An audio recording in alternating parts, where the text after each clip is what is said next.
ഇന്ന് തന്നെ ഡൗൺലോഡ് ചെയ്യൂ. കാണൂ നിങ്ങളുടെ ഫേവറേറ്റ് ഷോസ്. താൻ വടിവാളോ പിക്കാസോ എന്തോ ആവട്ടെ, അതിന് ഞങ്ങൾ എന്ത് വേണോടോ? ഞങ്ങളില്ലാത്ത നേരത്തെ വീട് കുത്തി തുറന്ന് അകത്ത് കയറി ഈ ധിക്കാരം കാട്ടിയത് എന്ത് ധൈര്യത്തിലാണെന്നാ ഞാൻ ചോദിച്ചത്. ഭവനവേദന കേസ് പോലീസിനെ വിളിക്കേ.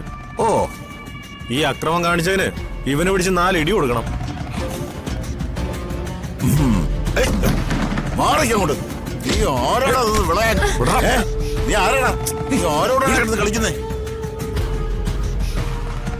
ഞാൻ ഈ നാട്ടുകാരനടാ. ഓ, അക്രമം കണ്ട കൈയിട്ട് നിൽക്കണോ? എന്നാ നീ കൈകെട്ടി നിക്കണടാ. കൈ കൊണ്ട് ഞാൻ മാറി നിൽക്കാൻ.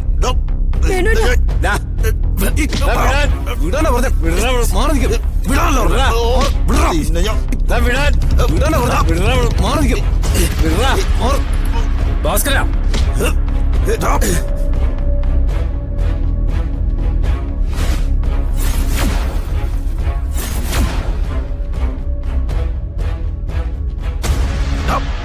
നിന്നോടല്ലോ വിടാൻ പറഞ്ഞു. ഞങ്ങളുടെ വീടേ ഞങ്ങളങ്ങ് വിറ്റു. ഈ ഭാസ്കറിന് വിറ്റു. ഇതാണോടെ മര്യാദ?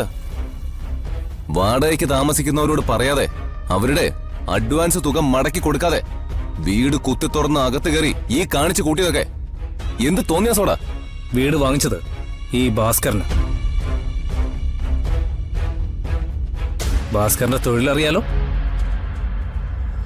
അവനവന്റെ ശൈലിയിൽ ഇതൊക്കെ അങ്ങ് കാണിച്ചു. അതിന് ഞങ്ങൾ എന്ത് ചെയ്യാന്? എന്താ പറഞ്ഞേ? അവന്റെ ശൈലിയിൽ ഇതൊക്കെ കാണിച്ചെന്നോ? ദേ, നീയും നിന്റെ അമ്മയും ആരുടെ നേരെ കളിക്കുന്നെന്നറിയോ? അറിയുന്നു. കൈയെടുക്ക. ദേഹത്ത് തൊട്ടുള്ള ഏർപ്പാടൊന്നും വേണ്ട. ശ്രീ, പാവങ്ങളാന്ന് കരുതി എന്തു ആവാന്ന് വിചാരിക്കല്ലേ. പോലീസിനെ വിളിക്കേ. പോലീസിനെ ഞാൻ വിളിച്ചിട്ടുണ്ട്. പോലീസിനെയോ പട്ടാളത്തിനെയോ വിളിക്കേ. ഞങ്ങൾക്ക് ഒരു പ്രശ്നവുമില്ല. വീട് ഞങ്ങൾ വിറ്റു ഭാസ്കറിന്. ഇനി നിങ്ങൾക്ക് താമസിക്കണമെങ്കിൽ ഭാസ്കറിനോട് സംസാരിക്കും. എന്നോടാരും സംസാരിക്കണ്ട. ഞാൻ വീട് വാങ്ങിച്ചതേ എനിക്ക് കുടുംബമായിട്ട് താമസിക്കാനാ, അല്ലാതെ വാടകയ്ക്ക് കൊടുക്കാനൊന്നുമല്ല.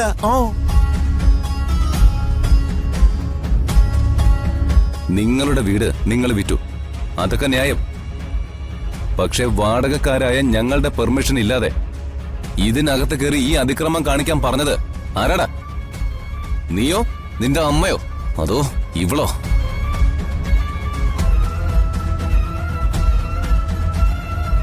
ഞാൻ വില കൊടുത്ത് വാങ്ങിയ എന്റെ വീട്ടില് ഞാൻ പലതും ചെയ്യും. നീ ആരാണോ ചോദിക്കാൻ?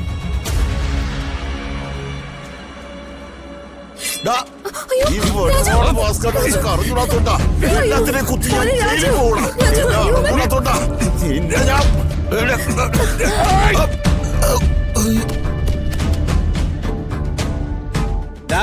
ഇത് ഇവന്റെ ഇവളുടെയോ ഇവന്റെ അമ്മയുടെ നിർദ്ദേശപ്രകാരോ ഞങ്ങള് താമസിച്ച വീട്ടിൽ കയറി അക്രമം കാണിച്ചതിന് കേട്ടടാ.